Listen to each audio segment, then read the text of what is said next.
Tere hommikust! Üle pika aja üks hommikune jooksuring ka.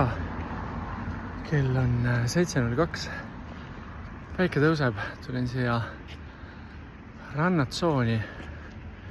Praegu kannatab veel joosta, selles mõttes, et tempo ei ole veel nii kõrge, ma pakun tempo mingisugune 20 kraadi, nii et see on viimane aeg, kui päike juba kõrgemal tõuseb, siis läheb katki see asi siin vähemasti jooksuvaatest, et see teeb veitsa raskemaks.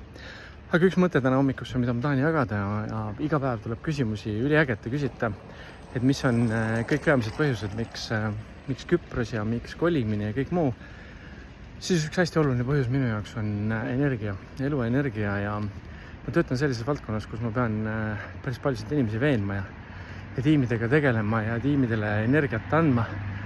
Ja just tavaliselt see talv tõmbab mind ennast nii energiast tühjaks, et juba see pime sügis hakkab energiat ära võtma, ehk siis mul on vaja energiat selleks, et tööd teha ja selleks, et teisi toetada ja teisi aidata ja teistesse optimismi sundida või siis nagu optimismi anda ja optimistlikule rajale viia, seega energia on minu number 1 kriteerium.